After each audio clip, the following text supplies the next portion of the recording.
स्वागत करता हूं आज के सैम्पल पेपर 3 बिजनेस स्टडी के डिस्कशन में। और जैसे कि मैंने आपको बताया, मैंने सैम्पल पेपर जो ऑप्ट किए हैं वो कहाँ से किए हैं। Basically source book APC book से सैम्पल पेपर मैंने लिए हैं, जो कि अलका धवन मैम द्वारा लिखे गए हैं। होप सो मेरी जो है ऑडियो और वीडियो दोनों ही क्लियर होंगी। चलिए स्टार्ट करते हैं आज के डिस्कशन को। आज हम लोग सैम्पल पेपर थर्ड जो है डिस्कस करने जा रहे हैं। और सैम्पल पेपर थर्ड, जैसे कि मैंने आपको बताया कि ये 12th क्लास के लिए बड़े ही इंपॉर्टेंट सैम्पल पेपर में जो है आप लोगों के साथ डिस्कस कर रहा हूँ। और ये सैम्पल पेपर आप लोगों को 100% मार्क्स लेने में मदद करेंगे। तेजवीर गुड मॉर्निंग, तो सुबह का टाइम होता है। Very good evening to you. चलो कोई बात नहीं, गुड इवनिंग गुड मॉर्निंग जब हम मिल जाए तभी हो जाता है। गुड मॉर्निंग भी बोल देते हैं, गुड इवनिंग भी बोल देते हैं, कोई दिक्कत नहीं है। ठीक है, ये 2023 के अकॉर्डिंग जो सैम्पल पेपर इशू हुआ है, as per that sample paper ये जो है paper basically Alka Dhawan ma'am ने प्रिस्क्राइब किए हैं। और क्योंकि मुझे ये अच्छे लगे और मुझे ये फ्रूटफुल भी लगे आप लोगों के लिए, इसलिए मैं ये पेपर आप लोगों के साथ डिस्कस कर रहा हूँ। चलिए सैम्पल पेपर थर्ड पर चलते हैं। और सैम्पल पेपर थर्ड पर जो है बेसिकली आने के लिए मेरी एक सिंपल सी बात आप लोगों के साथ जो अटैच्ड है, जो बात मैं आप लोगों को बताना चाहता हूँ वो एक ही बात है कि आपका जो पेपर है वो बेसिकली 80 मार्क्स का आने वाला है। कितने नंबर का आने वाला है? 80 मार्क्स का आने वाला है। तो 80 नंबर के पेपर के लिए आपको 3 घंटे जो मिलेंगे, उनके अलावा 15 मिनट्स आपको एक्स्ट्रा भी दी जाती हैं। 15 मिनट्स जो कि आपके लिए बेसिकली क्वेश्चन पेपर को रीडिंग करने के लिए दी जाती है कि भाई आप अपना क्वेश्चन पेपर आप जो है एडवांस में क्या कर ले, पहले रीड कर ले। मेरी यहाँ पर एक बात ध्यान देंगे, ये 15 मिनट जो आपको मिलती हैं उसमें आप लोग अपने उन क्वेश्चनों को एक बार देख लें जिनके बारे में आपको थोड़ा लगता है कि बड़ा केस स्टडी बेस्ड क्वेश्चन है। और उनमें भी केस स्टडी नहीं पढ़नी है, आपने क्वेश्चंस को पढ़ना है कि पूछा क्या गया आपसे उस क्वेश्चन में, ताकि आपको आइडिया हो जाए कि ये केस स्टडी किसके बारे में है। कई बार क्या होता है कि जो बड़ी बड़ी केस स्टडीज होती है उनमें जो क्वेश्चन गिवन होते हैं ना, उन क्वेश्चनों में से ही डायरेक्ट हमें ये पता लग जाता है कि हमें क्या आंसर देना है। और कई बार ऐसा होता है कि हमें ये पता लगाना होता है कि भाई क्वेश्चन जो केस स्टडी पर बेस्ड है या उसके अलावा दिया गया है, राइट, यानी स्ट्रेट फॉरवर्ड दिया गया है।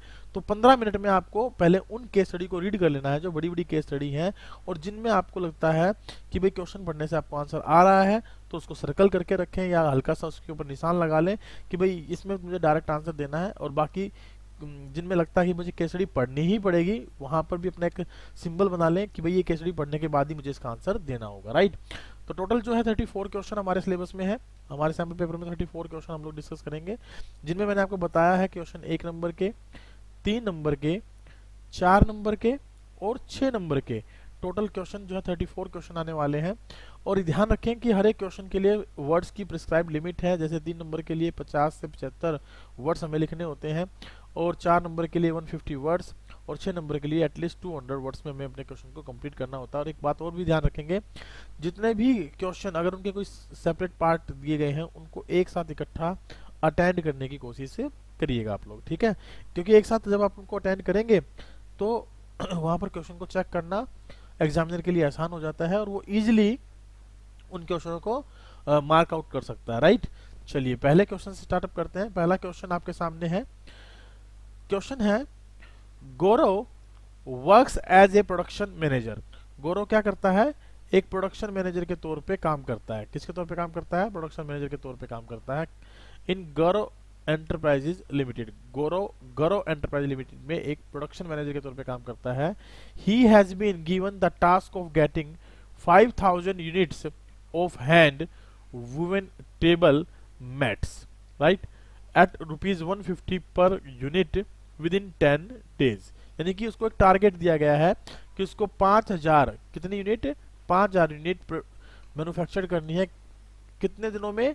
10 डेज में। कितने दिनों में? 10 डेज में। और कॉस्ट कितनी आनी चाहिए? 150 पर यूनिट के हिसाब से कॉस्ट आनी चाहिए, राइट। तो अगर यहाँ हम बात करें कि अगर वो 5000 यूनिट 10 दिन में बना देता है तो he will be called as effective.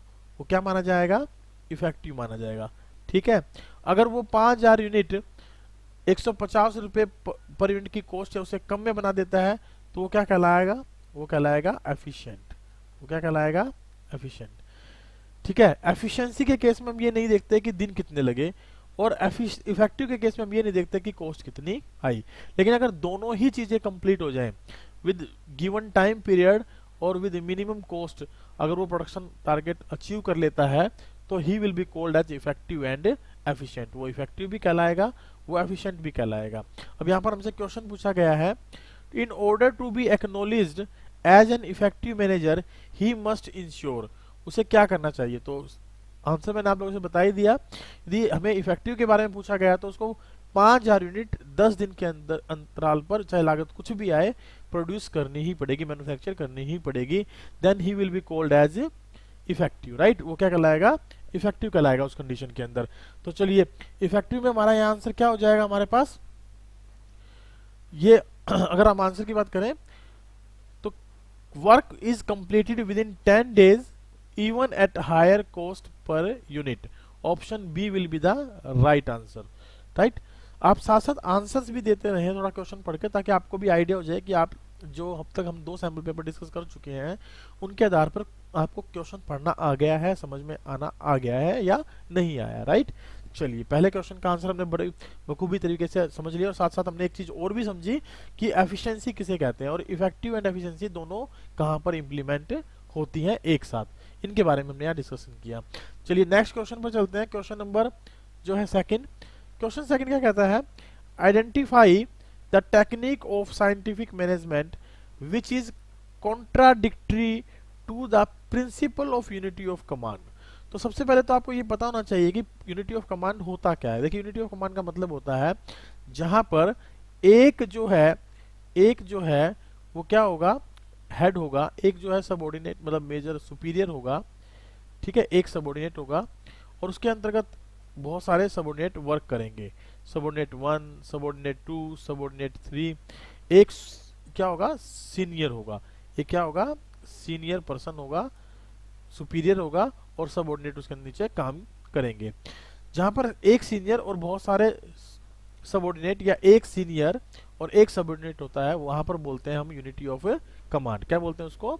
Unity of command बोलते हैं, ठीक है। अब ये पूछा ये गया है कि वो कौन सा साइंटिफिक मैनेजमेंट की टेक्निक है जो इसका कॉन्ट्रडिक्टरी है, यानी कि जो इसका एक्सेप्शन है, यानी कि यूनिटी ऑफ कमांड को फेल करता है, यानी यूनिटी ऑफ कमांड को इग्नोर करता है, और वो कहता है कि भाई एक सबऑर्डिनेट के साथ एक से ज्यादा सीनियर भी हो सकते हैं, उस के बारे में आपको यहाँ बताना है।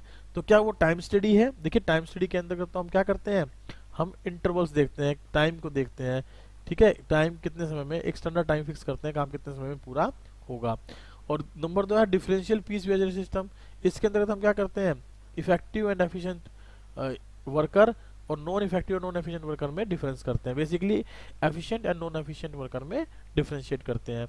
तीसरा है फंक्शनल फोरमैनशिप, जिसमें हमने बात की कि एफ.डब्ल्यू. टेलर ने ये स्पष्ट बताया कि there should be 8 specialist, right, 8 specialist होने चाहिए। उनका मानना ये है कि सारी फीचर एक ही प्रकार के एम्प्लॉय में नहीं पाई जाती, तो 8 स्पेशलिस्ट होने चाहिए जो कि इस काम को कर सके। तो हमारा यहाँ करेक्ट आंसर क्या हो जाएगा इसके लिए? Option C will be the correct answer, right. Option C क्या माना जाएगा? हमारा करेक्ट आंसर माना जाएगा। चलिए नेक्स्ट चलते हैं क्वेश्चन नंबर 3 पर। क्वेश्चन नंबर 3 क्या कहता है, आइए देखते हैं। क्वेश्चन नंबर 3 है आपके सामने, name the technique of scientific management, name the technique of scientific management which aims to determine the amount of and frequency of rest intervals that should be provided to the employees during the work hours। तो देखिए, जब particularly हम बात करते हैं scientific technique की जिसमें हम ये बात डिटरमाइंड करते हैं कि समय और रेस्ट इंटरवल्स की फ्रीक्वेंसी कितनी होनी चाहिए, तो उसको हम बेसिकली किस नाम से बुलाते हैं? That is to be known as fatigue study. उसे हम क्या बोलते हैं? फैटिग स्टडी के नाम से बोलते हैं, फैटिग स्टडी। तो हमारा इसका आंसर क्या हो जाएगा? फैटिग स्टडी हो जाएगा। तो पहला है टाइम स्टडी, ये नहीं है, मोशन स्टडी भी नहीं होगा, मेथड स्टडी भी नहीं होगा, तो इसमें हमारा ऑप्शन क्या हो जाएगा? Option D will be the correct answer, that is fatigue study, right. चलिए क्वेश्चन नंबर 4 पर चलते हैं। क्वेश्चन नंबर 4 क्या है ये देखते हैं। क्वेश्चन 4 है आपके सामने, Ketan Ketan works as a production manager in a company dealing in stationery products, right? Every year at the time of drawing annual production plans, he along with his team have to undertake intellectual thinking involving foresight, visualization and judgment। यानी कि वो basically क्या करता है, जब भी annual plan बनाना होता है तो अपनी टीम के साथ मिलकर एक मेंटल प्रोसेस को फॉलो करता है, मेंटल एक्सरसाइज को वो फॉलो अप करता है। This is because plans can not be made on gas work. ऐसा वो इसलिए करता है क्योंकि उसको पता है प्लान जो है वो गैस वर्क पर डिटरमाइन नहीं होता, केवल इसमें गैस वर्क हमें नहीं देखना होता, right. Identify the related feature of planning being described above. तो सिंपल सी बात है, ये जो हेडलाइंस हमने यहाँ पढ़ी, ये जो मेजर लाइनें हमने जो यहाँ डिस्कस की, कौन कौन सी, intellectual thinking involving foresightness, visualisation and judgements, these are the part of our planning is a mental exercise. Planning क्या है, एक मेंटल एक्सरसाइज है। तो ऑप्शन डी क्या हो जाएगा हमारा इसका करेक्ट आंसर हो जाएगा। प्लानिंग क्या है, एक मेंटल एक्सरसाइज है, राइट। चलिए नेक्स्ट क्वेश्चन पर चलते हैं। Question number 5, which of the following is not a component of social environment of the business। इनमें से कौन सा जो कंपोनेंट सोशल इन्वायरमेंट का पार्ट नहीं है, हमें बताना है कि कौन सा पॉइंट सोशल इन्वायरमेंट का पार्ट नहीं है। तो देखिए सोशल इन्वायरमेंट की बात करें तो ग्रोथ रेट, यानी कि एक एम्प्लॉय, एक पर्सन, एक ह्यूमन बीइंग किस तरीके से ग्रोथ कर रहा है, इसके बारे में हम बात करें तो ये सोशल इन्वायरमेंट का एक पार्ट माना जाता है। Per capita income, this is an part of your economic environment. किसका पार्ट है ये, हमारा इकोनॉमिक इन्वायरमेंट का पार्ट है, राइट, इकोनॉमिक इन्वायरमेंट का। तो हम इसको इकोनॉमिक इन्वायरमेंट डालते हैं, तो ऑप्शन हमारा बी ही क्या हो जाएगा, इसका करेक्ट आंसर हो जाएगा। Composition of population and life expectancy of people, these are the part of your social environment. ये सोशल इन्वायरमेंट के पार्ट माने जाते हैं। चलिए नेक्स्ट क्वेश्चन पे चलते हैं। क्वेश्चन नंबर 6 हमारे सामने है। क्वेश्चन 6 क्या कहता है ये देखते हैं। The plans are monitored to ensure that the desired objectives are achieved efficiently and effectively। देखिए प्लान्स क्या डिटरमाइन कराते हैं, प्लान्स इस बात की श्योरिटी देते हैं और मॉनिटर्ड करते हैं, मतलब प्लान्स क्या करते हैं, मॉनिटरिंग का वर्क करते हैं। To ensure that the desired objectives are achieved effectively and efficiently, identify the related step in planning process as described in the above line। तो हमें सॉरी तो हमें क्या करना है, एक स्टेप आइडेंटिफाइड करना है प्लानिंग प्रोसेस का, जो यहाँ पर बेसिकली डिस्कस किया गया है। तो अगर मैं स्टेप के बारे में बात करूं तो प्लानिंग प्रोसेस में टोटल 7 स्टेप्स होते हैं। पहला स्टेप हमारे सामने होता है सेटिंग ऑब्जेक्टिव्स। क्या होता है, सेटिंग ऑब्जेक्टिव्स, राइट, ऑब्जेक्टिव्स को सेट करना, क्योंकि प्लानिंग स्टार्टिंग कहां से होती है, उसकी ऑब्जेक्टिव से होती है। दूसरा, इन ऑब्जेक्टिव को अचीव कैसे किया जाएगा, उनके लिए डेवलपिंग प्रीमाइजेस करना, यानी कि जिन चीजों की रिक्वायरमेंट है उनकी व्यवस्था करना, डेवलपिंग प्रीमाइजेस, राइट। नंबर 3, हमें जरूरत होती है ये चेक करने की जो डिफरेंट अल्टरनेटिव्स हैं, क्या है, अल्टरनेटिव्स है हमारे सामने, अल्टरनेटिव्स हैं, उनको आइडेंटिफाइड करना, अल्टरनेटिव्स आइडेंटिफिकेशन, ठीक है, आइडेंटिफिकेशन हम करते हैं। फिर 4th नंबर पर हमारे पास स्टेप आता है कौन सा, that is evaluation of the alternative sources, resources, right. 5वें में हम लोग क्या करते हैं, सिलेक्ट करते हैं बेस्ट वन, सिलेक्ट करते हैं इनमें से बेस्ट वन जो भी है। और 6ठे नंबर पर हम क्या करते हैं, इम्प्लीमेंटेशन कर देते हैं अपने प्लान को। और 7वें नंबर पर हम क्या करते हैं, फॉलो अप एक्शन लेते हैं, फॉलो अप करते हैं कि जो हमने प्लानिंग की थी उसके अकॉर्डिंग हमारे रिजल्ट्स इफेक्टिवली और एफिशिएंटली हम अचीव कर पा रहे हैं या नहीं कर पा रहे हैं। तो यहाँ पर जो स्टेप हमसे पूछा गया था, रिलेटेड स्टेप हमसे जो पूछा गया प्लानिंग प्रोसेस का, वो कौन सा हो जाएगा, फॉलो अप एक्शन। तो ऑप्शन बी क्या हो जाएगा हमारा यहाँ पर करेक्ट आंसर हो जाएगा। यहाँ पर एक बात का ध्यान रखेंगे, ये जो मैंने 7 स्टेप आप लोगों के साथ डिस्कस किए ना, ये सेपरेटली 6 नंबर के क्वेश्चन में भी आपसे पूछा जा सकता है, राइट। 6 नंबर का भी एक पार्टिकुलर क्वेश्चन आपसे इसके ऊपर जो है ना पूछने की संभावनाएं हो सकती हैं, पूछा जा सकता है। चलिए क्वेश्चन नंबर 7 पर चलते हैं। क्वेश्चन नंबर 7 क्या कहता है ये देखते हैं। क्वेश्चन नंबर 7 है हमारे सामने, ये एक बार यहां से हटा देता हूं मैं, थोड़ा सा क्वेश्चन क्लियर हो जाएगा। चलिए क्वेश्चन नंबर 7 पर चलते हैं। Name the marketing function which is one of very important means of implementing differential pricing strategies। देखिए कौन सा मार्केटिंग का वो एक इम्पोर्टेंट फंक्शन है जो कि हमें डिफरेंट प्राइसेस चार्ज करने में मदद करता है, डिफरेंशियल प्राइसिंग स्ट्रेटजी अडॉप्ट करने में मदद करता है। तो अगर हम इसके बारे में बात करें तो उसको पार्टिकुलरली बोलते हैं हम लोग क्या, ब्रांडिंग।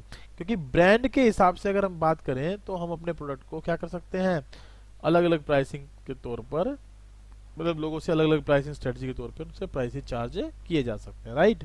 लेबलिंग का काम क्या होता है यहाँ पर, चलिए बता दीजिए। ये क्वेश्चन आप लोगों के लिए छोड़ देता हूँ, आपको बताना है कि लेबलिंग के क्या फंक्शन होते हैं, लेबलिंग क्या काम करता है, और पैकेजिंग का क्या काम होता है। और एक साथ साथ एक क्वेश्चन और भी आप नोट करेंगे, कई बार एग्जामिनेशन में हमसे पूछ लिया जाता है कि पैकेजिंग के डिफरेंट टाइप्स को एक्सप्लेन करें, different types of packaging explain करें, या फंक्शंस ऑफ लेबलिंग को आप लोग एक्सप्लेन करें। जैसे कि हमने कल एक क्वेश्चन जब सैंपल पेपर किया था तो लेबलिंग के फंक्शन के बारे में बात की थी। तो ये आपने 2 क्वेश्चन यहाँ पर एडिशनली तैयार कर लेने हैं बोर्ड एग्जाम के लिए। बड़े ही इंपॉर्टेंट क्वेश्चन है, राइट, बहुत इंपॉर्टेंट क्वेश्चन है, आपसे ये पूछे जा सकते हैं। क्लियर है।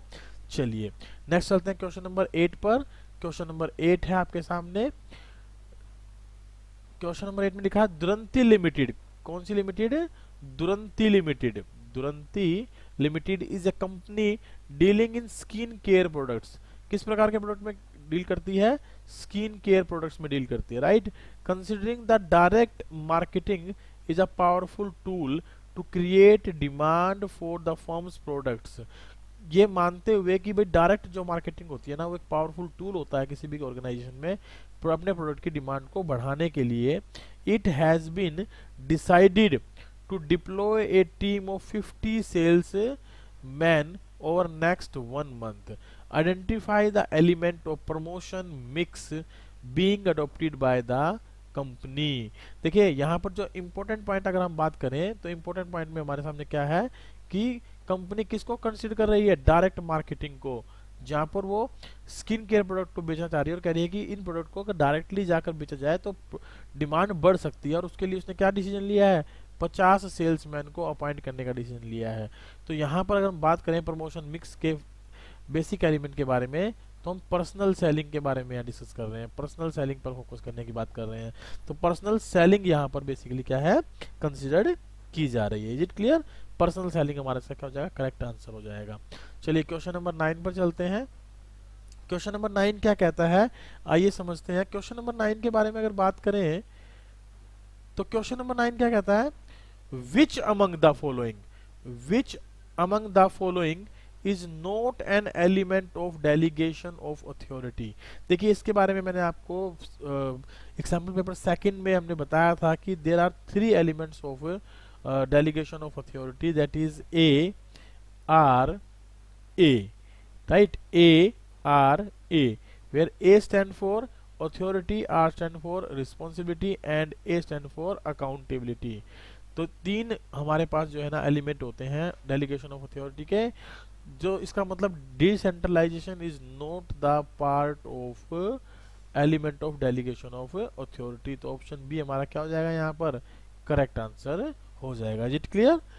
चलें क्वेश्चन नंबर 10 पर, अगर ये आपको समझ में आ गया हो तो। चलिए क्वेश्चन नंबर 10 पर चलते हैं। क्वेश्चन नंबर 10 क्या कहता है ये देखते हैं। क्वेश्चन नंबर 10 है आपके सामने, the concept which is concerned with optimal procurement as well as uses of finance. उस कंसेप्ट का नाम बताना है आपको, उस कंसेप्ट का नाम बताना है जिसमें हम ऑप्टिमल प्रोक्योरमेंट करते हैं, किसका, फंड का, फाइनेंस का, और एज वेल एज यूजेस भी करते हैं। तो जब दोनों बातों के बारे में बात की जाए, प्रोक्योरमेंट एंड यूजेस, तो बेसिकली हम किस में करते हैं, फाइनेंशियल मैनेजमेंट में करते हैं। किस में करते हैं, फाइनेंशियल मैनेजमेंट में करते हैं। तो इसका मतलब ऑप्शन सी जो है हमारा यहाँ क्या हो जाएगा, करेक्ट आंसर हो जाएगा। Option C will be the right answer. Capital structure क्या होता है, यहाँ पर आप लोगों के लिए क्वेश्चन है, कल हमने डिस्कस किया था। कैपिटल स्ट्रक्चर क्या होता है आपको बताना है, किस किस का सम अप होता है ये, आप ये जो है ना कमेंट बॉक्स में आंसर देंगे इसका, किस किस का सम अप होता है। और फाइनेंशियल प्लानिंग में हम लोग क्या करते हैं, फाइनेंशियल प्लानिंग में हम लोग क्या करते हैं, राइट, इसके बारे में हम लोगों को यहाँ डिस्कस करना है। फाइनेंशियल प्लानिंग में हम लोग क्या करते हैं, क्लियर है।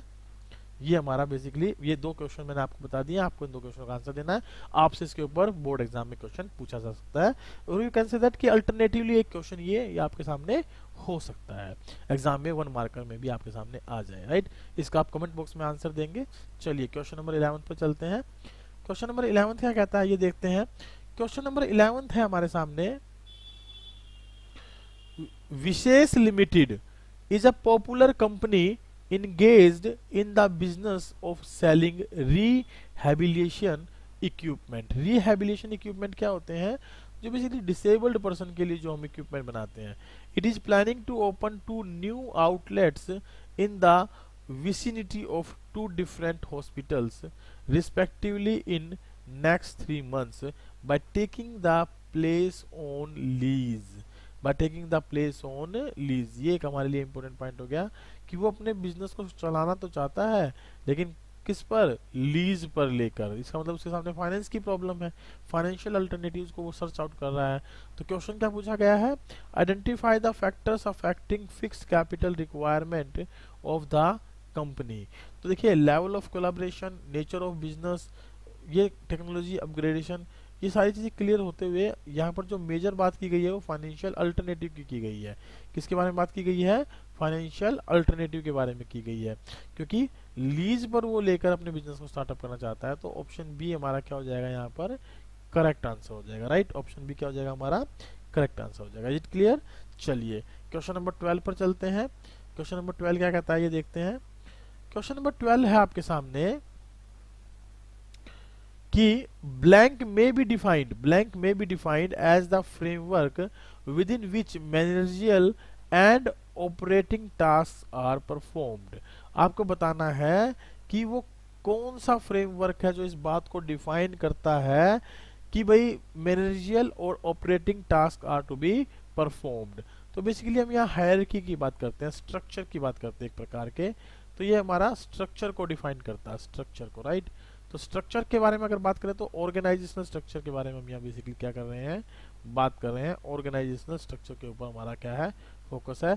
मे बी डिफाइंड, ये क्या करता है, डिफाइन करता है एक framework within which managerial and operating task are to be performed, right. जो मैनेजर और ऑपरेटिंग टास्क जो है वो परफॉर्म्ड किए जाते हैं। तो यहाँ पर एक और क्वेश्चन इंपॉर्टेंट आप लोगों के लिए, state the meaning of delegation and state the meaning of decentralization and as well as give the difference between both the terms। आपको इनके बीच में डिफरेंस बताने हैं कि इनके बीच में डिफरेंसेस क्या क्या हो सकते हैं। यह आपको याद करके जाना है ये क्वेश्चन, क्योंकि ये क्वेश्चन आपका एग्जाम में भी आ सकता है। वेरी गुड इवनिंग गौरव चाहर, कैसे हैं आप। चलिए क्वेश्चन नंबर 13 पर चलते हैं। क्वेश्चन नंबर 13 क्या कहता है ये देखते हैं। क्वेश्चन नंबर 13 है आपके सामने, Sumit discloses to his friend Shreya that he wants to work as a plumber। Sumit क्या कहता है कि उसका एक दोस्त है, मतलब श्रेया को, to his friend Shreya that he wants to work as a plumber। Shreya tells him that, Shreya उसको क्या बताता है, that people seeking to enter skilled trades to become plumbers, electricians or iron workers are often required to undergo one form of training। एक प्रकार की training से उनके गुजरना पड़ता है। Name the form of training to which Shreya is referring to in the above lines. आपको बताना है कि वो किस प्रकार की ट्रेनिंग की बात यहाँ पर कर रहा है। चलिए जल्दी से इसका जो है आंसर आप कमेंट बॉक्स में दे दीजिए।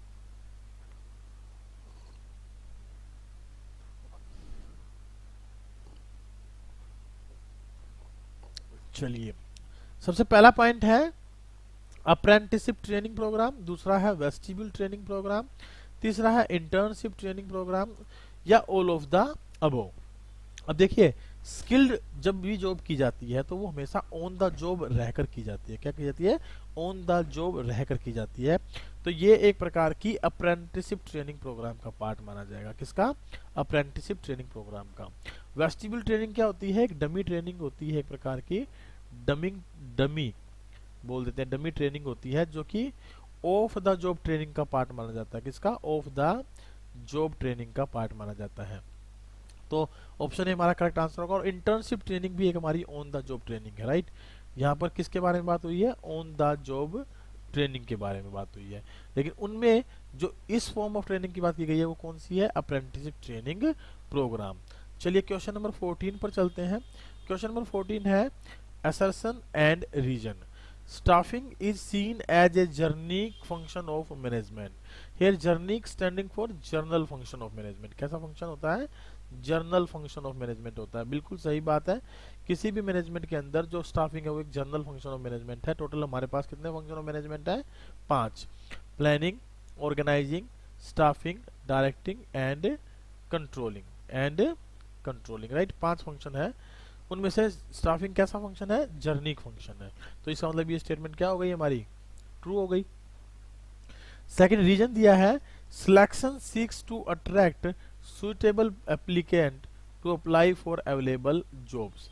अब देखिए, सिलेक्शन जो ना वो अट्रैक्शन का काम नहीं करता, it is A negative process. तो ये क्या करता है? जो एप्लीकेशन हमने रिक्रूटमेंट के तहत रिसीव की हैं उनमें से हम आइडेंटिफाइड करते हैं, चेक करते हैं कि कौन कौन से मतलब हमारे लिए सुटेबल कैंडिडेट्स हैं। तो ये स्टेटमेंट कैसी स्टेटमेंट हो गई हमारी? फॉल्स स्टेटमेंट हो गई, गलत स्टेटमेंट हो गई। तो हमारा ऑप्शन क्या हो जाएगा? ए करेक्ट है, A is correct and statement R is incorrect. तो ऑप्शन सी जो है that will be the correct answer for this one question. Option C हमारा इसके लिए क्या हो जाएगा? बिल्कुल सही आंसर हो जाएगा। ठीक है, चलिए क्वेश्चन नंबर 15 पर चलते हैं। क्वेश्चन नंबर 15 क्या कहता है ये देखते हैं। क्वेश्चन 15 है match the following by choosing the correct option. Correct option को ऑप्ट करके आपको इनको मैच करना। देखिए, कॉलम ए में मुझे सारे टेस्ट दिए गए हैं, trade test, personality test, aptitude test, interest test. या तो आपको इनके मीनिंग पता हो, या ये जो मीनिंग इधर दिए गए हैं कॉलम बी में जो स्टेटमेंट दी गई हैं उनको पढ़कर आप ये आइडेंटिफाई कर सके कि इनमें से कौन कौन से ये टेस्ट से रिलेट करते हैं। तो आप इजीली क्या कर पाएंगे? आंसर कर पाएंगे इस क्वेश्चन का। क्या कर पाएंगे?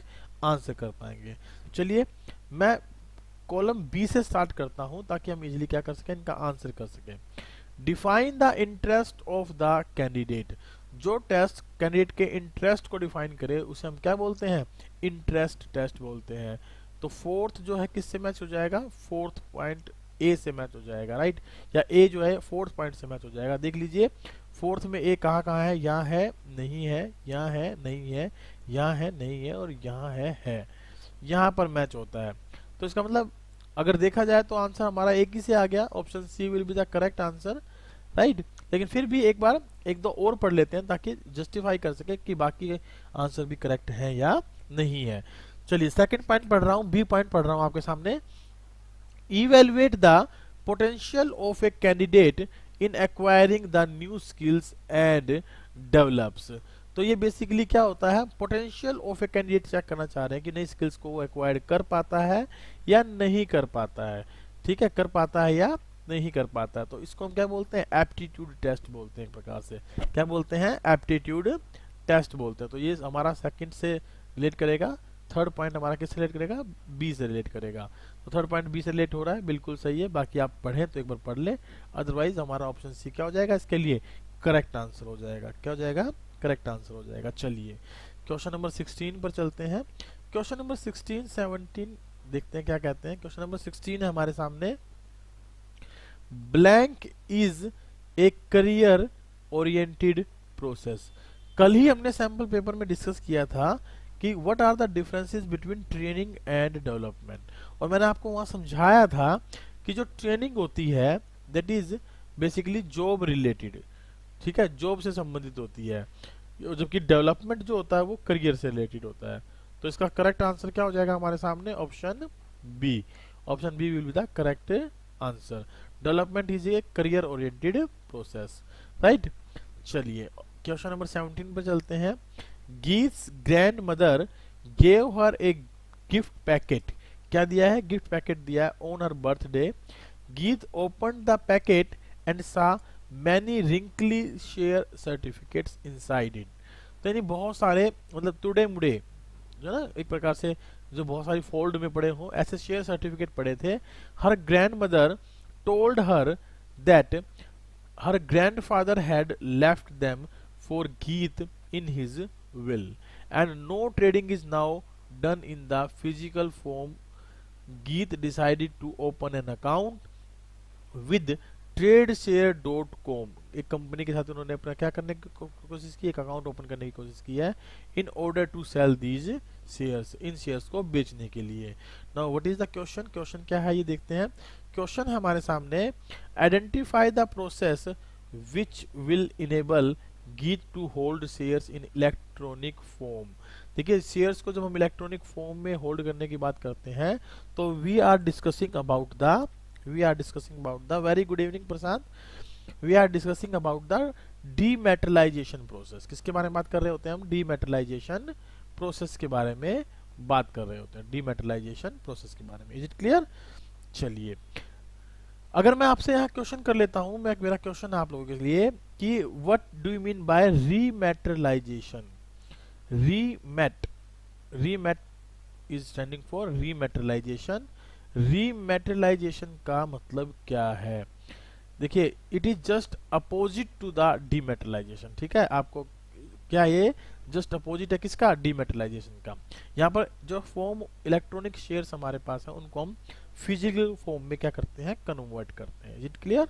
चलिए क्वेश्चन नंबर 18 है हमारे सामने। Question number 18, identify the mandatory detail which is required for opening A demat account.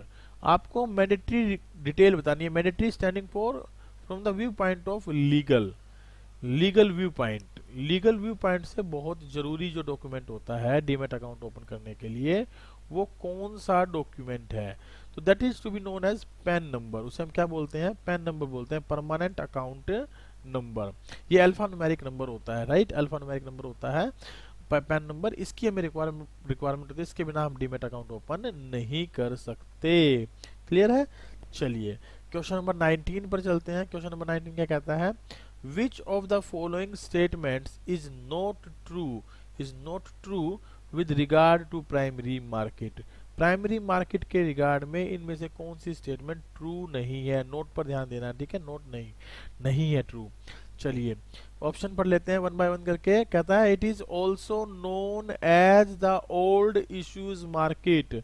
देखिए पहले ही ऑप्शन हमारे लिए क्या हो गया, गलत हो गया, क्योंकि इसको हम तो न्यू इश्यू मार्केट बोलते हैं। क्या बोलते हैं, न्यू इश्यू मार्केट बोलते हैं। It is not the old issue market, ये न्यू इश्यू मार्केट के नाम से जानी जाती है। तो पहला पॉइंट क्या हो गया हमारा, गलत हो गया। और इसने पूछा था नॉट ट्रू, तो कायदे से तो क्योंकि 4 पॉइंट में एक ही ऑप्शन गलत हो सकता है तो ऑप्शन ए ही हमारा क्या हो जाएगा यहाँ पर करेक्ट आंसर हो जाएगा, राइट। ऑप्शन ए क्या हो जाएगा हमारा करेक्ट आंसर। फिर भी बाकी पढ़ लेते हैं।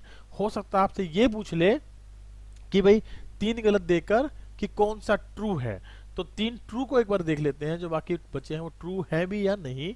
It facilitates the transfer of investable funds from savers to entrepreneurs, बिल्कुल सही है। प्राइमरी मार्केट थ्रू जो सेवर्स होते हैं उनसे पैसा एंटरप्रेन्योर तक पहुंचाने का हम काम करते हैं।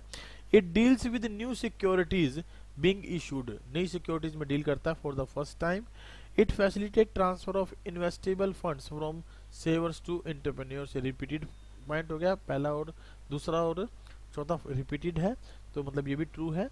तो हमारा जो करेक्ट आंसर होगा उसमें क्या हो जाएगा, that is it is also known as old issuance market.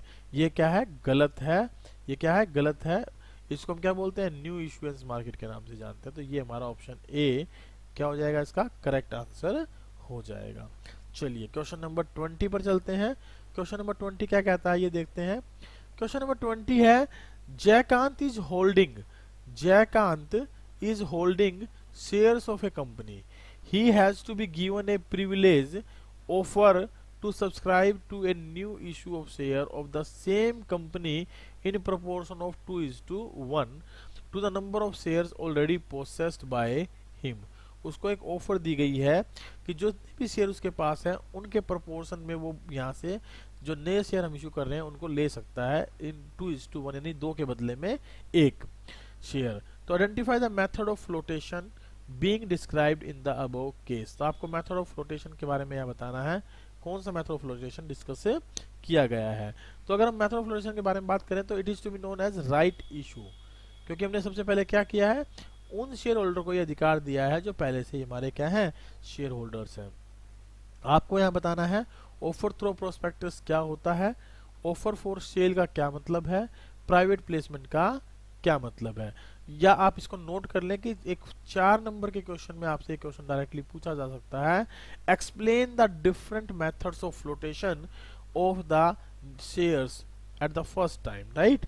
तो शेयर को इशू करने के लिए कौन कौन से डिफरेंट मेथड्स ऑफ फ्लोटेशन हो सकते हैं उसके बारे में आपको यहाँ चर्चा करनी है। ये क्वेश्चन आपके सामने रखा जा सकता है बोर्ड एग्जाम में, इसको आप यहाँ नोट करके चलेंगे। चलिए क्वेश्चन नंबर 21 पर चलते हैं। एक बार रीड कर लीजिए क्वेश्चन नंबर 21 क्या है। यहाँ से 3 नंबर के क्वेश्चन हमारे स्टार्ट हो जाते हैं।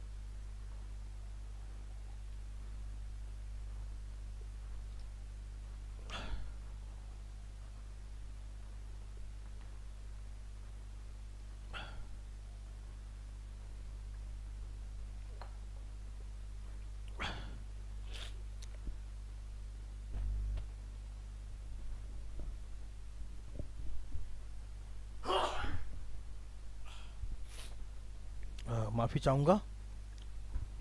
चलिए क्वेश्चन नंबर 21 के बारे में डिस्कस करते हैं। क्वेश्चन नंबर 21 क्या कहता है ये देखते हैं। क्वेश्चन नंबर 21 है, Samiksha is working as human resource manager in a call centre. Every time the company decided to hire call centre representatives, she ensure that candidates selected are extrovert. Candidate कैसा होना चाहिए, एक्सट्रोवर्ट यानी बहिर्मुखी होना चाहिए, यानी उसमें वो मल्टी डायमेंशनल एक प्रकार से होना चाहिए। Well versed in English language. On joining the new employees are trained in the relevant business process, telephone conversation etiquettes as well as dictation adaptation before they actually start their work. उनको मतलब क्या क्या करवाया जाता है, जब joining कराई जाती है नए एम्प्लॉयज को ट्रेंड किया जाता है और उनको अलग अलग तरीके की जो टेलीफोनिक कन्वर्सेशन है या कोई बिजनेस रिलेटेड प्रोसेस है या एटिकेट्स हैं, इनके बारे में ट्रेनिंग दी जाती है काम को ज्वाइन करने से पहले। तो you have to state 3 benefits of providing training to the new employees. तो जो नए एम्प्लॉयज होते हैं उनको ट्रेनिंग देने के आपको कोई 3 बेनिफिट यहाँ पर क्या करने हैं, डिस्कस करने हैं, राइट। कोई 3 बेनिफिट के बारे में आपको यहाँ डिस्कशन करना है। तो आपको 3 बेनिफिट बताने, चलिए जल्दी से बता दीजिए क्या क्या बेनिफिट हो सकते हैं। पहला बेनिफिट अगर हम बात करें तो जो नए एम्प्लॉयज होते हैं उनको जब हम ट्रेनिंग देते हैं, जब नए एम्प्लॉयज होते हैं उनको हम जो ट्रेनिंग देते हैं तो वो क्या होते हैं, वो मतलब एक प्रकार से सिस्टमेटिक ढंग से ट्रेनिंग लेते हैं। SYSTE सिस्टेमेटिक वे में क्या लेते हैं, ट्रेनिंग लेते हैं, यानी सिंसियर तरीके से ट्रेनिंग लेते हैं एक प्रकार से। और अगर हम बात करें तो इससे उनकी प्रोडक्टिविटी को बढ़ाने में भी हमें मदद मिलती है। प्रोडक्टिविटी को भी हम क्या कर सकते हैं, इंक्रीज कर सकते हैं। और तीसरा अगर हम पॉइंट बात करें तो यहाँ कह सकते हैं कि ट्रेनिंग जो है उनके मोराल को भी क्या करती है, इम्प्रूव करती है। मोराल को भी क्या करती है, इम्प्रूव करती है। और साथ साथ क्या करती है, ट्रेनिंग अगर हम एम्प्लॉयज को देते हैं तो वो स्किल्ड हो जाते हैं, तो उनको काम करने में दिक्कत नहीं आती है और काम से छुट्टियां भी वो क्या लेते हैं, कम लेते हैं, यानी एब्सेंटिज्म भी कम रहता है। एब्सेंटिज्म भी क्या रहता है, कम रहता है। क्लियर है। चलिए नेक्स्ट क्वेश्चन पर चलते हैं। क्वेश्चन नंबर 22, आप इसके बारे में थोड़ा डिटेल से लिख देंगे। 3 नंबर का क्वेश्चन है आपका ये। 3 नंबर के क्वेश्चन के लिए आपको उनके बारे में थोड़ा सा डिटेल में बताना होगा, राइट। चलिए क्वेश्चन नंबर 22 पर चलते हैं। क्वेश्चन नंबर 22 क्या कहता है, the bill market is a sub market for the money market in India consisting of 2 types of bills. कहता है जो बिल मार्केट होती है ना वो एक सब मार्केट ऑफ मनी मार्केट है, जिसमें दो प्रकार के बिल्स के बारे में चर्चा की गई है, यानी मनी मार्केट इंस्ट्रूमेंट के बारे में यहाँ चर्चा हो रही है, जहाँ हम दो प्रकार के क्या करते हैं, इंस्ट्रूमेंट के बारे में डिस्कशन करते हैं, राइट। दो प्रकार के बिल्स के बारे में डिस्कशन करते हैं। अगर उन दो प्रकार के बिल्स के बारे में बात करूं तो एक तो होता है कॉमर्शियल बिल, एक तो क्या होता है, कॉमर्शियल बिल। आपको बताना है name the other type of bill issued in the money market and who issues it. तो दूसरे प्रकार का बिल कौन सा होता है हमारा, टीबी, ट्रेजरी बिल्स। और इनको कौन इशू करता है, आरबीआई इशू करती है। कौन इशू करता है, आरबीआई इशू करती है on the behalf of the government, on the behalf of the government, right. Behalf of government जो है आरबीआई के द्वारा ये क्या कहते हैं, इशू किए जाते हैं। Is it clear. चलिए नेक्स्ट क्वेश्चन हमसे पूछा गया है, state the duration and minimum denomination of the bills as identified in the part A of the question. तो ड्यूरेशन के बारे में बात करें तो ये up to 1 year, up to 1 year के लिए इशू किए जाते हैं। एंड डिनोमिनेशन की बात करें तो कम से कम अमाउंट जो है वो 25,000 के मल्टीपल में ये परचेज किए जाते हैं, ₹25,000 के मल्टीपल में ये क्या किए जाते हैं, परचेज किए जाते हैं। Is it clear. तो ये दो क्वेश्चन का हमारा आंसर इस प्रकार से रहेगा। 3 नंबर में बड़ा इजी सा क्वेश्चन आपसे ये पूछा गया है और ये पूछा जा सकता है। इसी क्वेश्चन के साथ अगर हम बात करें तो एक और में हमें क्वेश्चन दिया गया है, that is describe briefly the classification of financial markets. Financial market का क्लासिफिकेशन करना है। तो यहाँ पर क्लासिफिकेशन के बारे में बात करूँ तो दो प्रकार की मार्केट होती है, एक तो मनी मार्केट और दूसरी कैपिटल मार्केट, ठीक है। फर्दर ऑन अगर हम क्लासिफाई करें तो कैपिटल मार्केट को दो हिस्सों में बांटा जा सकता है। एक तो हम बांट सकते हैं प्राइमरी मार्केट में और एक हम बांट सकते हैं सेकेंडरी मार्केट में। तो ये है classification of the financial market. आपको इनके मीनिंग और इनमें यूज होने वाले फाइनेंशियल इंस्ट्रूमेंट के एग्जाम्पल देकर क्वेश्चन को क्या करना है, खत्म करना है और बताना भी है प्राइमरी मार्केट और सेकेंडरी मार्केट क्या होती है, बेसिकली इनमें क्या क्या डिफरेंसेस हैं। एक क्वेश्चन डिफरेंस के ऊपर भी हमसे पूछा जा सकता है। तो ये मैंने आप लोगों के लिए रख दिया, आपको इसको क्या करना है, याद करना है, और ताकि आपका ये क्वेश्चन अगर एग्जाम में आ जाए तो आप इसका आंसर प्रॉपरली दे पाए। आइए चलते हैं क्वेश्चन नंबर 23 पर। क्वेश्चन नंबर 23 क्या कहता है, क्वेश्चन नंबर 23 है, बेली Ram is working as a superintendent in a glass making factory in Nasik for past 20 years। पिछले 20 सालों से नेकी जो बेली राम है वो एक ग्लास मेकिंग फैक्ट्री में सुपरिटेंडेंट का काम कर रहा है। इसका मतलब है वो किस लेवल पे काम कर रहा है, that he is working at lower level. Since glass production is a complex process and he constantly guides and motivates his subordinates and clarifies their doubts in performing a task. This helps the worker to achieve the work targets given to them। जो उनको target दिए गए हैं उनको achieve करने में क्या करता है, ये मदद करता है। तो आपके सामने क्वेश्चन जो है वो क्या है, उन क्वेश्चन में दिया गया है, identify the function of management being discussed above. आपको फंक्शन ऑफ मैनेजमेंट के बारे में बताना जो यहाँ पर डिस्कस किया गया है। Number 2, state any 2 features of the functions of management as identified in part A. और आपको उस फंक्शन की 2 फीचर्स भी बतानी है। तो यहाँ पर अगर मैं बात करूं तो देखिए बेसिकली क्या कर रहा है, he is guiding the force. क्या कर रहा है वो, गाइडिंग का वर्क कर रहा है, गाइडिंग एंड मोटिवेटिंग जॉब कर रहा है अपने सबऑर्डिनेट्स को गाइड करने की और मोटिवेट करने की। तो गाइडिंग और मोटिवेशन बेसिकली किस में आते हैं, हमारे डायरेक्टिंग फंक्शन में आते हैं। किस में आते हैं, डायरेक्टिंग फंक्शन में आते हैं। तो आप यहाँ कह सकते हैं कि जो फंक्शन यहाँ पर डिस्कस किया गया है that is directing function. Directing function के बारे में यहाँ डिस्कशन किया गया है और आपको इन्हीं की 2 फीचर्स भी बतानी है, राइट। तो कोई भी 2 फीचर आपको जो सुटेबल लगे वो आप यहाँ पर लिख दीजिए। जैसे कि हर एक लेवल पर हमें डायरेक्टिंग की रिक्वायरमेंट होती है, ये एक कॉन्टिन्यूस प्रोसेस है, ये हमारे ऑर्गेनाइजेशनल गोल्स को अचीव करने में हमारी मदद करती है। चलिए क्वेश्चन नंबर 24 पर चलते हैं। क्वेश्चन नंबर 24 एक डायरेक्ट क्वेश्चन है आपके सामने। तो डायरेक्ट क्वेश्चन का आंसर आपको देने के लिए डायरेक्टली उसको स्टडी करना पड़ेगा। कहाँ से, बुक से। 3 qualities of a good brand name. तो ब्रांड नेम की 3 क्वालिटीज के बारे में यदि हम बात करें तो ब्रांड नेम कैसा होना चाहिए, ब्रांड नेम जो है सिंपल होना चाहिए। कैसा होना चाहिए? सिंपल होना चाहिए। प्रोनाउंसेबल होना चाहिए। कैसा होना चाहिए? प्रोनाउंसेबल होना चाहिए, ताकि कोई भी आसानी से इसको क्या कर सके? प्रोनाउंस कर सके। नंबर थर्ड, जो सुजेस्टिव होना चाहिए, यानी कि उसको देखते ही ये समझ में आना चाहिए कि बेसिकली जो है ब्रांड किसके बारे में है। सुजेस्टिव होना चाहिए। कैसा होना चाहिए? सुजेस्टिव भी होना चाहिए। और साथ ही साथ ये कैसा होना चाहिए? शॉर्ट भी होना चाहिए। ज़्यादा बड़ा ब्रांड नेम हमारा नहीं होना चाहिए। और साथ साथ अगर बात करें तो पांचवें पॉइंट में आप नोटिस करेंगे ये क्या होना चाहिए? It should be distinctive, separate, अलग होना चाहिए, डिस्टिंक्टिव होना चाहिए सभी प्रकार के ब्रांड से, ताकि इजीली इसको क्या किया जा सके? आइडेंटिफाई किया जा सके। किसके क्या किया जा सके? आइडेंटिफाई किया जा सके। Is it clear? ऐसा होना चाहिए हमारा ब्रांड नेम। चलिए, इसके ये हमने जो है इसकी क्वालिटीज के बारे में डिस्कशन किया, आप इजीली इनके बारे में लिख देंगे। फिर नेक्स्ट क्वेश्चन इसमें हमसे पूछा गया है, describe briefly the different levels of packaging. देखिए, मैंने पहला या दूसरा क्वेश्चन जब सैम्पल पेपर डिस्कस किया तो आपसे बात की थी कि आपसे कई बार ये लेवल ऑफ या टाइप्स ऑफ पैकेजिंग आपसे पूछ सकता है। तो बेसिकली अगर टाइप्स ऑफ पैकेजिंग के बारे में बात करें तो डिटेल में आपने बताना है उनके बारे में, क्योंकि 3 नंबर का क्वेश्चन आपका यहाँ बनता है। कितने नंबर का क्वेश्चन बनता है? 3 नंबर का क्वेश्चन आपका बनता है।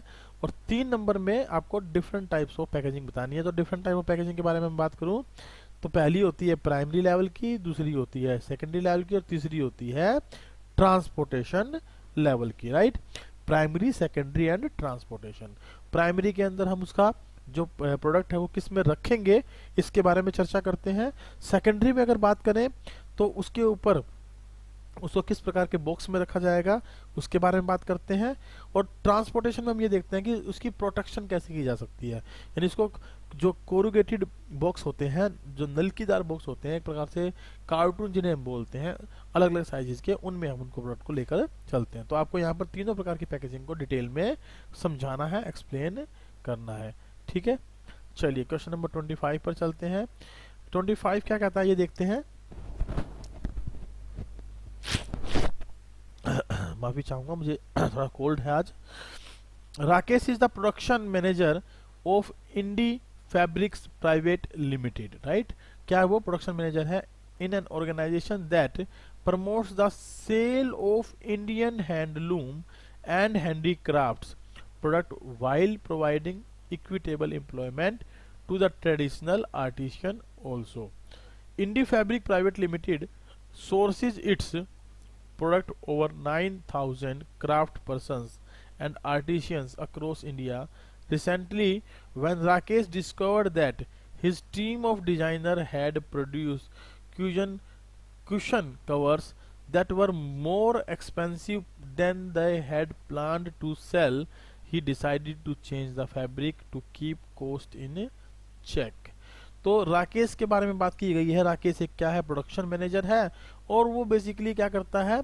अपनी सेल्स को प्रमोट करने के लिए अलग अलग प्रकार से जो ट्रेडिशनल आर्टिशियंस हैं उनकी मदद लेता है, और 9,000 क्राफ्ट पर्सन के थ्रू अपने काम को क्या करता है?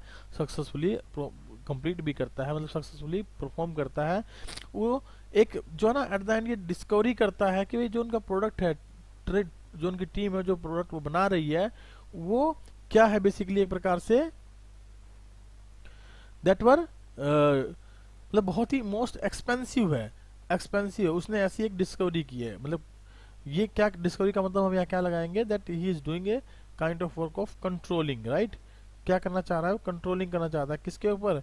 कॉस्ट के ऊपर। कि उसने देखा कि बहुत एक्सपेंसिव है और वो डिसाइड करता है कि फैब्रिक को बदलेगा ताकि प्रोडक्ट क्या उसके थोड़ा सा कॉस्ट इफेक्टिव हो उसके। ठीक है, तो identify the function of management being highlighted in the above paragraph. तो यहाँ पर किस प्रकार के फंक्शन के बारे में बात हुई है? कंट्रोलिंग फंक्शन के बारे में बात हुई है। किसके बारे में? कंट्रोलिंग फंक्शन के बारे में बात हुई है। आपको इसके बारे में डिटेल से लिखना है। और साथ ही साथ दूसरा क्वेश्चन क्या है? State any 3 features of function of management as identified in part A of the question. आपको क्या करना है? फीचर्स के बारे में भी यहाँ एक्सप्लेनेशन देनी है। कंट्रोलिंग की फीचर्स क्या क्या होती हैं। अगर मैं कंट्रोलिंग की फीचर के बारे में बात करूं तो ये एक प्रकार का गोल ओरिएंटेड फंक्शन होता है। ठीक है, कैसा फंक्शन है? एक ये गोल ओरिएंटेड फंक्शन है, दूसरा ये परवेसिव फंक्शन होता है, तीसरा अगर हम बात करें तो ये फॉरवर्ड लुकिंग होता है और साथ साथ बैकवर्ड लुकिंग भी होता है। और ये last function of management consider नहीं किया जाता, बिकॉज इसके बाद जो है हम लोग प्लानिंग स्टार्ट कर देते हैं। इसके बाद हम क्या कर देते हैं, दोबारा से प्लानिंग प्रोसेस स्टार्ट कर देते हैं। तो इसको लास्ट फंक्शन ऑफ मैनेजमेंट भी कंसिडर्ड कई बार नहीं किया जाता, राइट।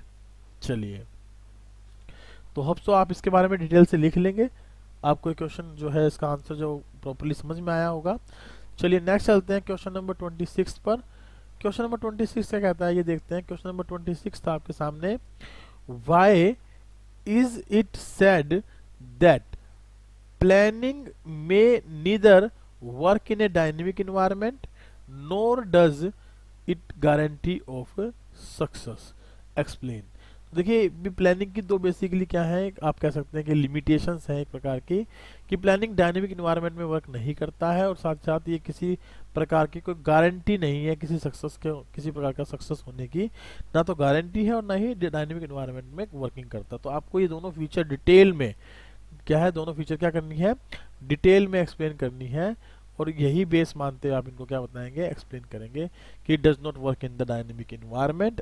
दूसरा, it is a not the success for the guarantee, right. It is not a guarantee of the success, किसी प्रकार की सक्सेस की गारंटी नहीं होता। इसके बारे में आप लोग यहाँ पर डिटेल से बताएंगे। तो ये क्वेश्चन आप अपनी बुक से एक बार रीड आउट करेंगे।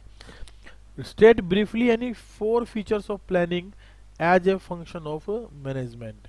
जो फंक्शन ऑफ मैनेजमेंट के तौर पर प्लानिंग की कोई भी 4 फीचर्स आपको यहाँ एक्सप्लेन करनी है। देखिए प्लानिंग की फीचर्स के बारे में अगर बात करें तो पहली फीचर तो हम ये भी कह सकते हैं कि ये हेल्पफुल होता है ऑब्जेक्टिव को अचीव करने में। दूसरा हम ये भी कह सकते हैं कि it is also helpful in for doing the work in the effective manner, और मेंटल प्रोसेस है एक प्रकार की, कॉन्टिन्यूस प्रोसेस है। या फिर हम कहें कि ये प्राइमरी फंक्शन ऑफ मैनेजमेंट भी कंसिडर्ड किया जाता है, जो कि हर जगह अवेलेबल है। परवेसिव फंक्शन भी इसे माना जा सकता है। कैसा फंक्शन माना जा सकता है इसे, परवेसिव फंक्शन भी माना जा सकता है। क्लियर। तो ये आप 4 फीचर यहाँ डिटेल में जो ना एक्सप्लेन कर देंगे। चलिए क्वेश्चन नंबर 27 पर चलते हैं। क्वेश्चन नंबर 27 क्या कहता है ये देखते हैं। क्वेश्चन नंबर 27 है हमारे सामने, Winning Edge Limited is a successful education and training company in Nainital, and there are separate departments for finance, marketing, research and development, and human resource development. The working culture is such that both the employees and management honor their commitments without any prejudice towards one another, right? One another. तो यहाँ तक अगर बात समझे तो क्या कहा गया है, विनिंग एज लिमिटेड जो है एक successful education and training company है नैनीताल के अंदर, जो कि बेसिकली अलग अलग जो है ना डिपार्टमेंट रखती है। फाइनेंस के लिए अलग, मार्केटिंग के लिए अलग, और जो है रिसर्च एंड डेवलपमेंट के लिए अलग, ह्यूमन रिसोर्स जो है मैनेजमेंट के लिए अलग, और कमिटमेंट्स को भी वो क्या करती है बिना किसी देरी के पूरा करती है। इन ऑर्डर टू अवॉइड क्या कहते हैं, in order to avoid dual subordination the limits of for discounts, credit period etcetera are set beforehand in quotation with finance manager, so that a marketing executive can clinch a deal with a buyer on his own or in consultation with the marketing manager से only. ठीक है, ये भी बात समझ में आ रही है कि वो क्या करता है, ड्यूल सबऑर्डिनेशन को कम करने के लिए पावर्स दे देता है फाइनेंस मैनेजर को, मार्केटिंग एग्जीक्यूटिव को, ताकि वो खुद से डील कर सके और कोई भी डील उनके हाथ से ना निकल पाए।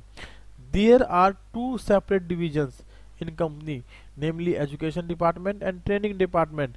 Each division should have its own incharge, plans and execution resources, and no account does the working of these 2 divisions overlap.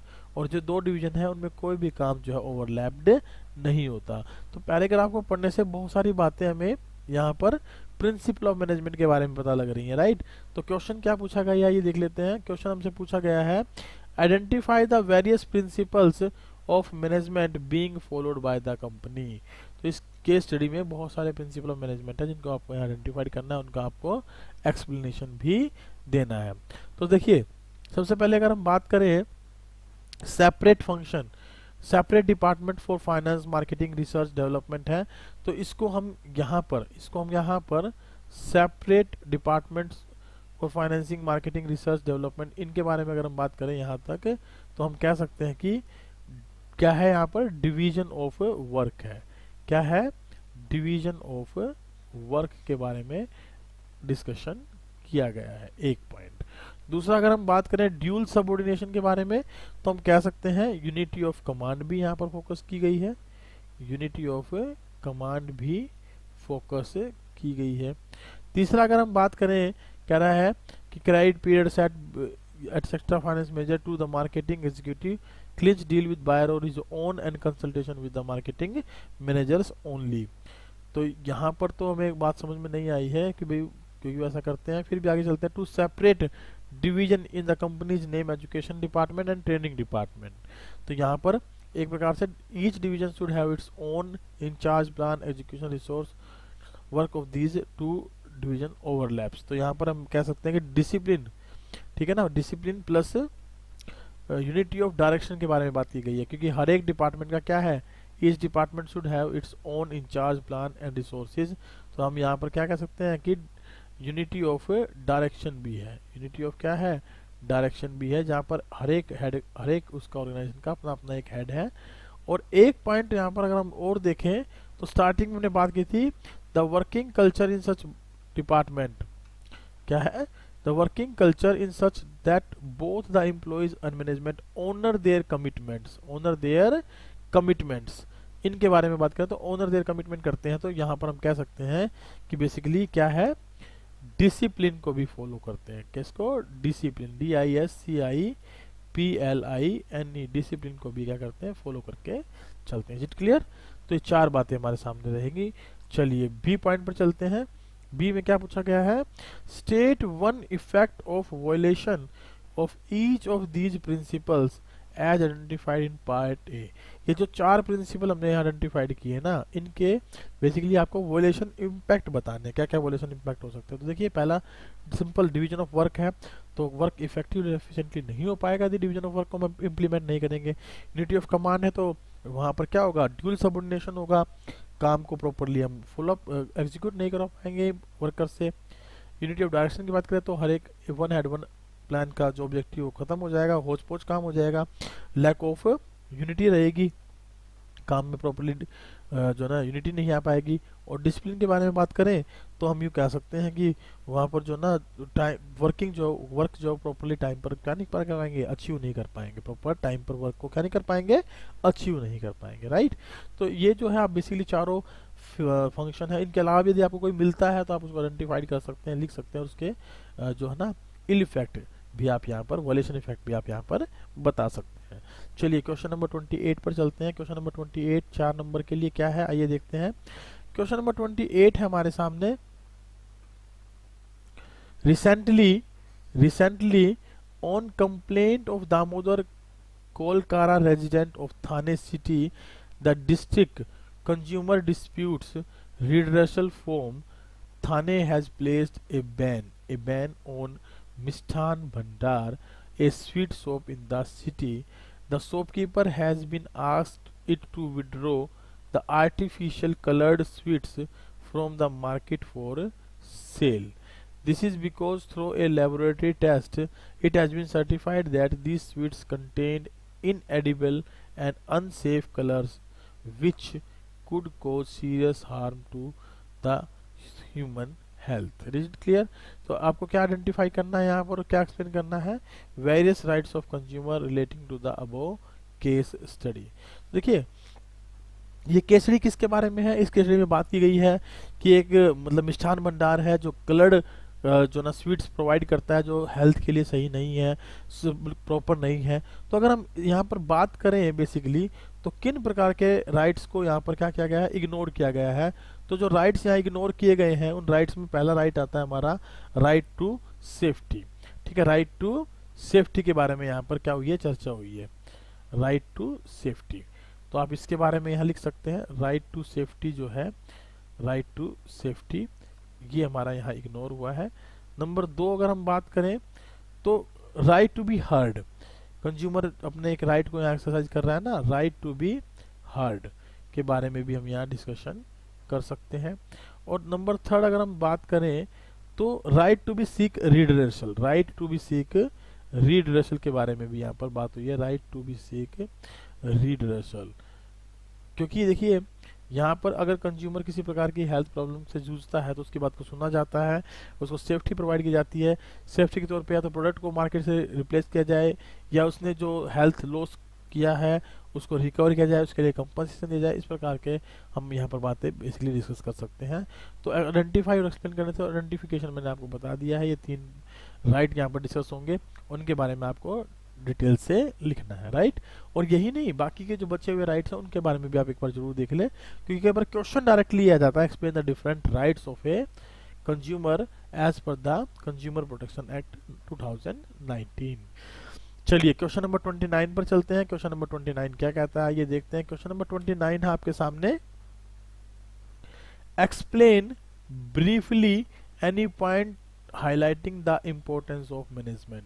तो इसके बारे में तो मैं कुछ ज़्यादा डिस्कस नहीं करूंगा, ये आप खुद से लिखेंगे। इम्पोर्टेंस ऑफ मैनेजमेंट जो है उसके रिगार्डिंग पॉइंट्स आपको यहाँ एक्सप्लेन करना है। मैं यहाँ सिर्फ एक ही बात आपके सामने रखूंगा कि एनीथिंग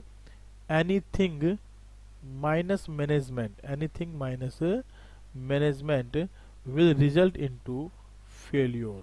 हमारे रिजल्ट कैसे होंगे? फेलियर होंगे या अनसक्सेसफुल होंगे। कैसे होंगे?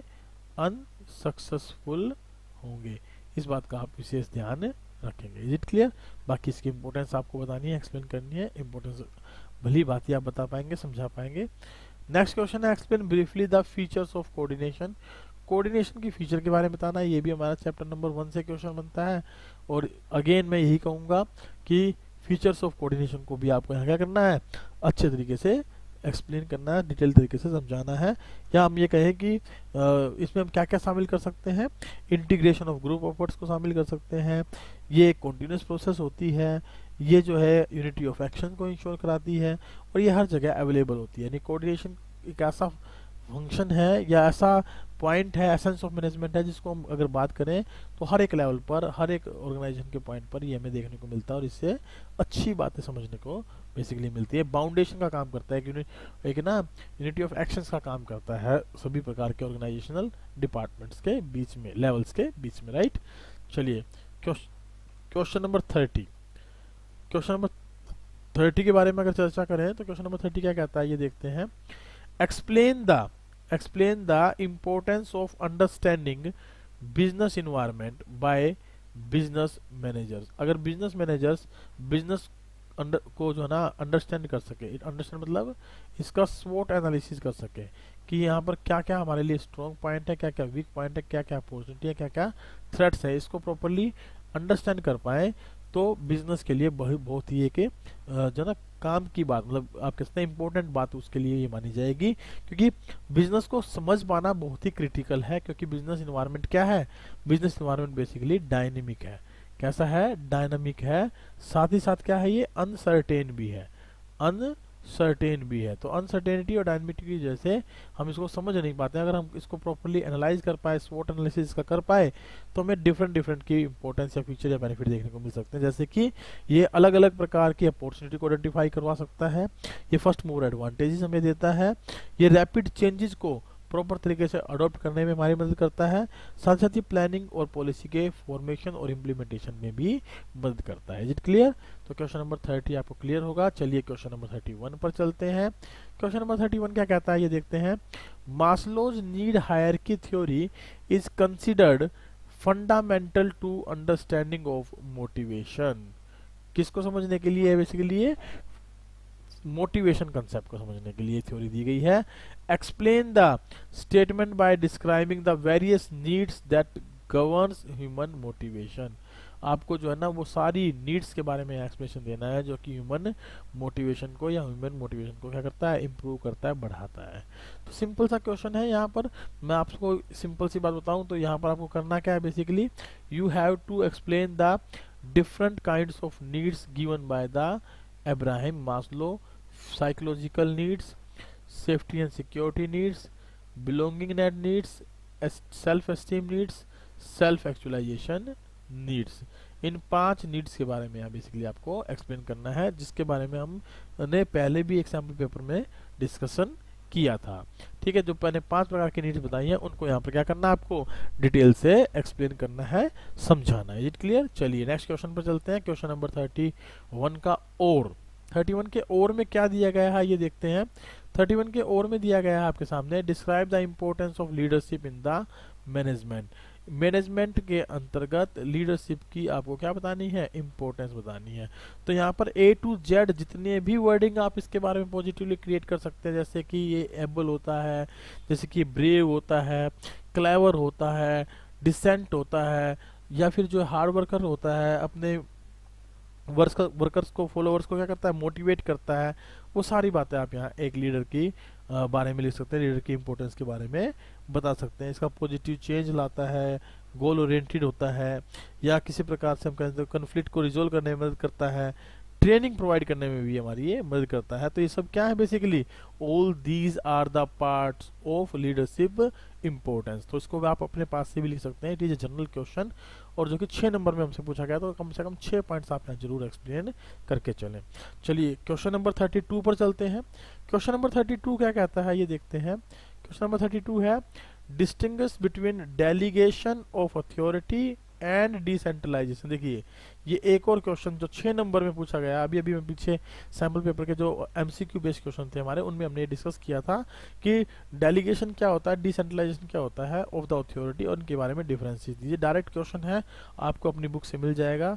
ये एक ऐसा क्वेश्चन है, डायरेक्ट क्वेश्चन है, आपको इसको अपनी बुक से याद करना है और लिखना है। ठीक है, और जब भी आप ये डिफरेंसेस लिखें तो ध्यान रखिएगा बेस बनाकर जरूर लिखें। बिना बेस के कोई भी डिफरेंस जो है ना वैलिड डिफरेंस नहीं माना जाता। बेस होगा तो आपको नंबर लेने में भी क्या रहेगी, आसानी रहने वाली है। Is it clear? चलिए नेक्स्ट क्वेश्चन है क्वेश्चन नंबर 33। क्वेश्चन नंबर 33 क्या कहता है, Sunil Grover is working as a financial manager in an amusement production limited. किस में काम करता है, अम्यूजमेंट प्रोडक्शन लिमिटेड में काम करता है। Media and entertainment company which with interest in radio, television and television production. जिसका इंटरेस्ट किस चीज में है, रेडियो में, टेलीविजन प्रोडक्शन में। And keeping in line with the growth and expansion plans of the company, it decided to make the investment of 100 crores, out of which 20 crore will be required to meet the working capital requirements that will be commensurate with this project, right? It has been decided to raise the required capital through an optimal mix of debt and equity. Debt and equity के बारे में बात हुई तो capital structure के बारे में बात हो सकती है। To keep both the cost of capital and financial risk low. Moreover, it has been decided that 20% of profits inflows from the project will be distributed as a dividends. तो यहाँ पर बेसिकली पूरी फाइनेंशियल मैनेजमेंट के बारे में बात हुई है और उसके अलग अलग प्रकार के डिसीजन के बारे में बात हुई है। तो आपको क्वेश्चन क्या पूछा गया है, identify and explain the 3 major decisions relating to the financial management and which are being mentioned in the above paragraph by quoting the line. तो आपको इनके अंदर से वो लाइनें ढूंढनी है जो डिफरेंट टाइप्स की या मेजर जो डिसीजन है फाइनेंशियल मैनेजमेंट के उनके बारे में बता सकें। तो मैं वैसे बता देता हूँ आपको, 3 प्रकार के डिसीजन होते हैं हमारे सामने। पहला डिसीजन होता है हमारा कैपिटल बजटिंग डिसीजन, दूसरा होता है हमारा इन्वेस्टमेंट, इसी को बोलते हैं इन्वेस्टमेंट डिसीजन। दूसरा होता है हमारा कौन सा, फाइनेंसिंग डिसीजन। कौन सा, फाइनेंसिंग डिसीजन। और तीसरा होता है हमारा डिस्ट्रीब्यूशन ऑफ डिविडेंड डिसीजन, यानी डिविडेंड का डिस्ट्रीब्यूशन दिवस। तो 3 के बारे में आपको यहाँ आइडेंटिफाई करना है। इन तीनों के बारे में डिटेल से पढ़ेंगे तो आपको इजली लाइनें मिल जाएंगी। फिर भी मैं आपकी हेल्प कर देता हूँ यहाँ लाइनों को आइडेंटिफाई करने में। तो देखिए हम यहाँ पर अगर बात करें तो वो इन्वेस्टमेंट करना चाहता है, ग्रोथ करना चाहता है, एक्सपेंशन करना चाहता है। तो ये कौन सा डिसीजन हो जाएगा यहाँ पर, इन्वेस्टमेंट डिसीजन, या फिर आप कह सकते हैं इसको कैपिटल बजटिंग डिसीजन। ये कहाँ से शुरू होगा, keeping in line. Keeping in line, मैं कलर बदल देता हूँ, कीपिंग इन लाइन से स्टार्ट करके, और out of which 20 crore will be required to meet the working capital through the कम्युनिस्टेट विद दिस प्रोजेक्ट। तो प्रोजेक्ट तक आप इसको ला सकते हैं और यहाँ तक जो है इन्वेस्टमेंट डिसीजन के बारे में बात की गई है। उसके बाद it has been decided to raise fund through the capital through an optimal mix of debt and equity. तो यहाँ से अगर हम शुरुआत करें तो it is basically about the financial planning, financial decision के बारे में हम बात की है, फाइनेंशियल प्लानिंग के बारे में बात हुई है। और उसके बाद वो जो ग्रोथ करना चाहता है और किसी प्रकार का कोई जो है ना आउटफ्लो नहीं हो रहा है, basically project will distributed as dividend, और जो आउटफ्लो हो रहा है मतलब इनफ्लो हो रहा है सॉरी, उसको भी वो क्या करना चाहते हैं, एज ए डिविडेंड के तौर पे बांटना चाहते हैं। तो ये डिविडेंड डिसीजन की पॉलिसी के बारे में बातें हो रही है। Is it clear? तो इसको आप जो एक बार दोबारा से पढ़ेंगे, वीडियो को दोबारा से देखेंगे, और जो डिसीजन मैंने आपको बताया उन डिसीजन को यहाँ पर आप क्या करना, डिटेल में एक्सप्लेन करना विद द लाइनिंग पार्ट्स, ठीक है। किसमें एक और में भी क्वेश्चन दिया गया है। देखिए इस और वाले क्वेश्चन के बारे में अगर हम बात करें तो ये क्या कहता है, देखिए क्वेश्चन है फरिश्ते लिमिटेड, कौन से लिमिटेड, फरिश्ते limited, a company manufacturing wellness products, it has a share capital of 1 crore 80 lakhs, 180 lakhs. The face value of share is ₹10 and the earning per share in the previous year was 0.60। देखिए यहाँ earning per share दी गई है 0.60 और capital दी गई है, तो इसके according अगर बात करें तो 18 का 108 मतलब 10,80,000, इसका क्या बन जाएगा, profit before interest and tax, right. Diversification, the company requires additional capital of 120 lakh. The company raised funds by issuing 10% debenture for the same। उसको एडिशनली 1,20,00,000 रुपए की कैपिटल की और जरूरत है, जो कि वो बेसिकली किससे रेज करना चाहती है, 10% डिवेंचर से रेज करना चाहती है, राइट। तो उसके पास जो अर्लियर कैपिटल थी वो कौन सी थी, शेयर कैपिटल थी। कौन सी थी, शेयर कैपिटल, यानी कि वो नॉन लीवरेज फर्म थी। लेकिन अब वो जब 1,20,00,000 रुपए एडिशनली लेना चाहती है तो वो डिबेंचर के थ्रू लेना चाहती है, तो वो कैसी फर्म हो जाएगी, लीवरेज फर्म हो जाएगी। यानी लीवरेज फर्म की कॉस्ट भी हमारे लिए क्या हो जाएगी, इंक्रीज हो जाएगी, कॉस्ट भी क्या हो जाएगी, इंक्रीज हो जाएगी, राइट। ऑन कैपिटल कहता प्रॉफिट जो हम कमाएंगे उसमें 24 लाख रुपए की एक्सपेक्टेशन है नई कैपिटल के ऊपर, और 30% के टैक्स की रेट है। तो टैक्स की रेट तो हर जगह सेम ही रहती है, लेकिन यहाँ EBIT बदल जाएगा, क्योंकि EBIT किस लिए चेंज हो जाएगा, EBIT इसलिए चेंज कि हमारे पास जो स्टार्टिंग में कैपिटल थी वो 1,80,00,000 थी, और अब जो कैपिटल बनेगी 1,80,00,000 प्लस 1,20,00,000 यानी टोटल 3 करोड़ रुपए बन जाएगी, और उसके ऊपर कह रहा है 24 लाख रुपए का एक्सपेक्टेड प्रॉफिट है। तो ये हमारा क्या हो जाएगा, EBIT, earning before interest and tax. तो यहाँ क्वेश्चन क्या पूछा गया है, ये क्वेश्चन के बारे में बात कर लेते हैं। State whether the shareholders gain or lost in respect of earning per share on diversification, show your calculations clearly. तो आपको अपनी कैलकुलेशन क्लियरली बतानी है। तो ऐसा एक क्वेश्चन हमने कल सैंपल पेपर 2 में डिस्कस किया था, 2 सिचुएशन बनाकर, पहली सिचुएशन प्राइमरी सिचुएशन और प्रोजेक्टेड सिचुएशन, दोनों सिचुएशन हमने क्या निकाल कर देखा था, EPS निकाल कर देखा था, ठीक है। यहाँ पर अगर हम बात करें EPS दिया गया है पहले से ही 0.60, और दूसरे में जबकि ये कब गिवन था, जब हमने केवल इक्विटी कैपिटल यूज कर रखी थी, जबकि दूसरा जो प्रोजेक्टेड स्टेटमेंट हम देख रहे हैं तो उसमें इक्विटी के साथ क्या आ गया, हमारे पास डेट्स भी आ गए, और हमें पता है जहां डेट्स होते हैं वहां पर ट्रेड ऑन इक्विटी कंसेप्ट लगता है, और ट्रेड ऑन इक्विटी कंसेप्ट लगता है तो EPS जो है वो इंक्रीज या डिक्रीज हो सकता है, इंक्रीज या डिक्रीज हो सकता है। जनरली इंक्रीज होता है लेकिन डिक्रीज भी हो सकता है। तो आप इसकी कैलकुलेशन करके देखेंगे सेम तरीके से, जहां पर आपके पास टोटल कैपिटल क्या हो जाएगी, पहले वाले में तो 1,80,00,000 और दूसरे वाले में 3 करोड़ रुपए, राइट, 300 लाख रुपए आप इसको कह सकते हैं। ये आपकी जो है ओरिजिनल क्या मानी जाएगी, कैपिटल, टोटल कैपिटल मानी जाएगी, जिसमें यहाँ पर अगर बात करें तो 1,80 प्लस 1,20 10% इंटरेस्ट भी हम यहाँ पर क्या करेंगे, पेड करके चलेंगे। Is it clear?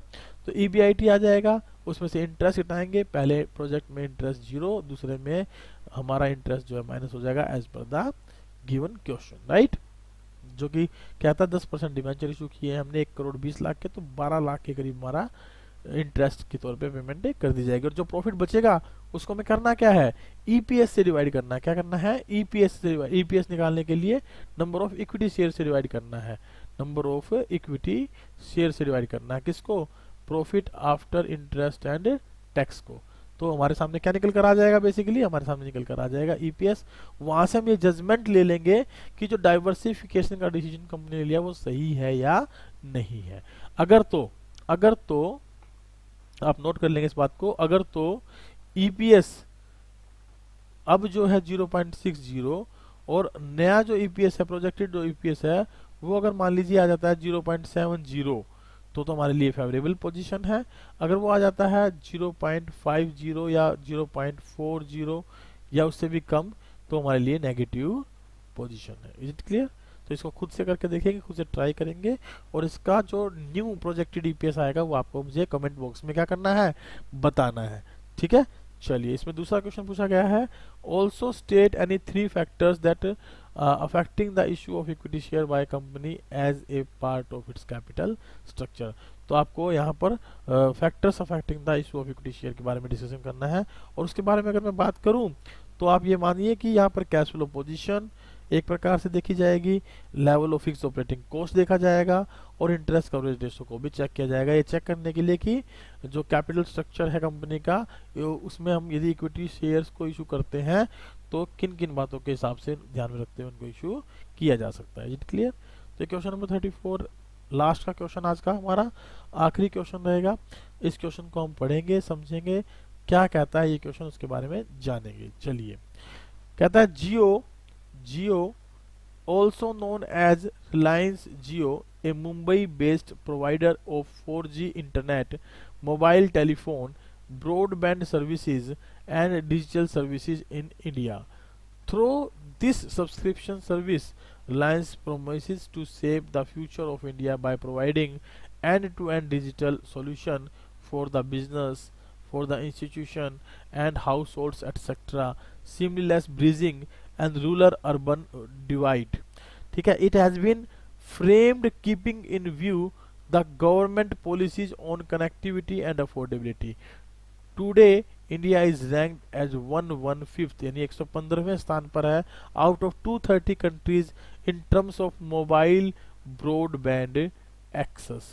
The Reliance Jio plans to take India to top 10 globally. Reliance Jio का क्या उद्देश्य है कि टॉप 10 में हम लोग आए। Company is providing complete details about the schemes available to the prospective buyers through various medias. तो अब आपके सामने क्वेश्चन है, क्वेश्चन में आपको बताना है context of the above case. पहला क्वेश्चन बनता है identify the marketing philosophy being followed by company in the above case by ensuring affordability of services for the public at large. तो अफोर्डेबिलिटी की जब बात करते हैं तो जनरली हम प्रोडक्शन जो फिलोसफी है उसको फोकस लेके चलते हैं, जिसमें मैक्सिमम प्रोडक्शन करते हैं और कम से कम कीमत पर सेल कर देते हैं। तो यहाँ जो फिलोसफी डिस्कस की गई है वो कौन सी की गई है, प्रोडक्शन फिलोसफी डिस्कस की गई है। अब इसका पता कैसे लगता है, अब इसका पता हमें कैसे लगेगा? देखिए यहाँ पर एक बात रखी गई है, the Reliance Jio plan to take India to top 10 globally, the company providing complete details about the schemes available to prospective buyer through various medias। और थोड़ा सा ऊपर चलें तो एक पॉइंट आया था कि मैक्सिमम जो ना प्रोडक्ट को प्रोवाइड करेंगे, लिखा digital service in India. The through this subscription service Reliance promises to save future India by providing end to end digital solutions or the business institutions etc. It has framed keeping in view the government policy on connectivity with the affordability। तो affordability तो केवल तभी आ सकती है ना जब कम से कम कीमत में प्रोडक्शन मैक्सिमम तौर पे प्रोड्यूस किया जाए, तो प्रोडक्शन को यहाँ पर बढ़ाया जाएगा। तो प्रोडक्शन जो है ना मार्केटिंग फिलोसफी यहाँ पर बेसिकली क्या की गई है, डिस्कस की गई है, जिसका main objective he quantity of product increase करना होता है। एक क्वेश्चन हमसे पूछा गया है यहाँ पर, state the main focus means and ends of the marketing philosophy. तो एक डायरेक्ट क्वेश्चन बन जाता है इस प्रोडक्शन फिलोसफी के बारे में, आपको इसके मीन्स, फोकस पॉइंट और एंड पॉइंट के बारे में डिस्कस करना। तो इसका मेन फोकस पॉइंट तो क्या है, क्वांटिटी को प्रोड्यूस करना, ना कि क्वालिटी को प्रोड्यूस करना, और एंड प्रोडक्ट क्या है, मैक्सिमम प्रॉफिट अर्न करना। लास्ट क्वेश्चन इसमें दिया गया है, state the right of consumer being promoted by the company. उस राइट के बारे में बताइए जो प्रमोट किया गया कंपनी के द्वारा यहाँ पर।